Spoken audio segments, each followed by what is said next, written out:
এরপর দিচ্ছি একটু ভাজা মশলা, জিরে, ধনে, শুকনো লঙ্কা, কাঁচা দিয়ে গুঁড়ো করে নিচ্ছি। দিচ্ছি একটু ধনে গুঁড়ো।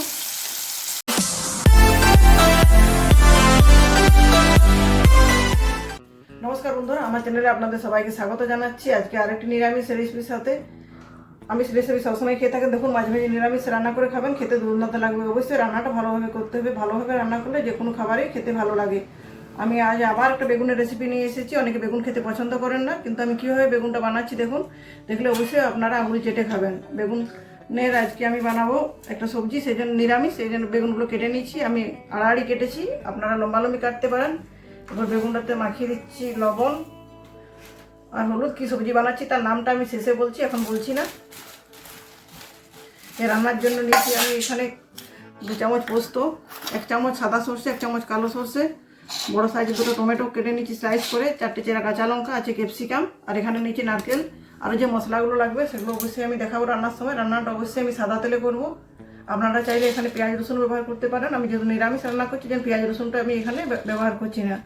রান্না করার 10 মিনিট আগে আমি এই সর্ষেটা বেটে নেবো। বাটার সময় একটু লবণ দিয়ে দিতে হবে। সর্ষে বাটার আগে যদি লবণ দেওয়া হয় সর্ষেটা তেতো হয় না। রান্না করার 8-10 মিনিট আগে বেটে রাখলে ভালো হয়। তো বন্ধুরা চলুন এই সমস্ত মশলাগুলো বেটে নিয়ে ফিরে আসছি।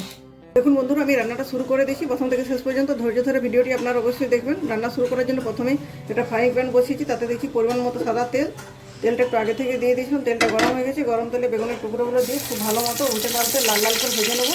তো ভাজতে লাগবে মিনিট 5-এর মতো আমার সময়। বন্ধুরা দেখুন 4-5 মিনিট সময় ধরে উল্টে পাল্টে বেগুনগুলো খুব ভালো মতো করে ভেজে নিয়েছি। এবার তুলে নিচ্ছি।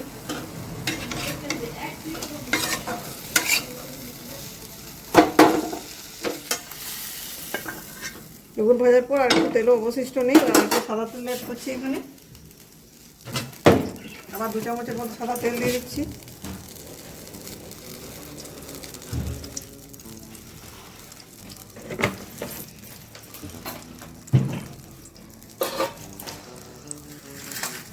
তেলটা গরম হয়ে গেছে, দিয়ে দিচ্ছি কালো জিরের ফোড়ন।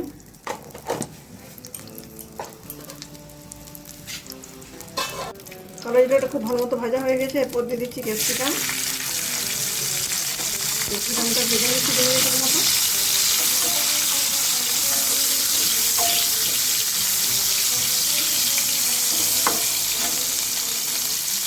এরপর দিয়ে দিচ্ছি কেটে রাখা টমেটো।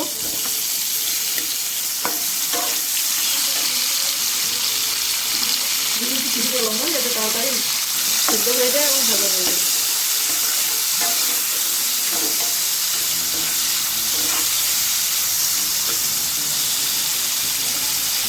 এরপর দিচ্ছি একটু ভাজা মশলা, জিরে, ধনে, শুকনো লঙ্কা, কাঁচা দিয়ে গুঁড়ো করে নিচ্ছি। দিয়ে দিচ্ছি একটু ধনে গুঁড়ো,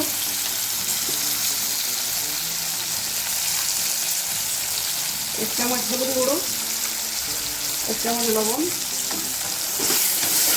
এটা দেওয়ার পর মশলাটা খুব ভালো মতো ভেজে নিচ্ছি। আর দিচ্ছি একটু জল, যাতে মশলাটা না পুড়ে যায়। তাদের জন্য দিচ্ছি একটু কাশ্মীরি লাল লঙ্কার গুঁড়ো। এরপর দিয়ে দিচ্ছি যে 2 ধরনের সর্ষে যেটা বেটে রেখেছিলাম, সর্ষে বাটা। সর্ষে রান্না করার আগে সবসময় 10 থেকে 15 মিনিট আগে বেটে নিতে হবে। তো বাটার সঙ্গে লবণ দিতে হবে, তাহলে সর্ষেটা তেতো লাগে না। তাড়াতাড়ি যদি বেটে সাথে সাথে দেওয়া হয় তাহলে যে রান্নাটা করুন রান্নাটা স্বাদটা তেতো হয়ে যায়। খুব ভালো মতো কষানো হয়ে গেছে। এরপর দিয়ে দিচ্ছি 4টে চেরা কাঁচা লঙ্কা। আর এই যে বাটিগুলো ছিল সব মশলা বাটায়, বাটিগুলো ধুয়ে দিয়ে দিচ্ছি একটু জল।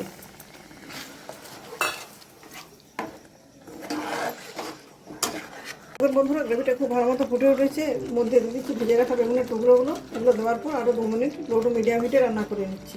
দেখুন বন্ধুরা, আমার রান্নাটা কমপ্লিট হয়ে গেছে। উপর থেকে ছড়িয়ে দিচ্ছি একটু গোলমরিচের গুঁড়ো ঝালের জন্য। রান্নাটা দেখতে বাহারটা খুব সুন্দর লাগছে, সেই জন্য রান্নাটার নাম হলো বেগুন বাহার।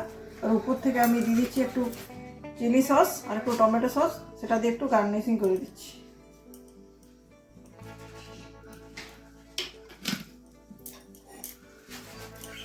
এই রান্নাটা গরম গরম ভাতের সাথে খেতে দুর্দান্ত লাগে। এই টমেটো সসটা বাড়িতে বানিয়েছি, তারপরে একটু ঝাঁকিয়ে নিচ্ছি, তারপর দিচ্ছি রান্নার মধ্যে। অবশ্যই আপনারা গরম গরম ভাতের সাথে খাবেন। খেয়ে বলবেন কেমন লাগলো। ভিডিওটি ভালো লাগলে লাইক করবেন, প্রচুর প্রচুর শেয়ার করবেন, চ্যানেলটি সাবস্ক্রাইব করে আমার পাশে থাকবেন এবং আমাকে এগিয়ে যেতে সাহায্য করবেন। ধন্যবাদ।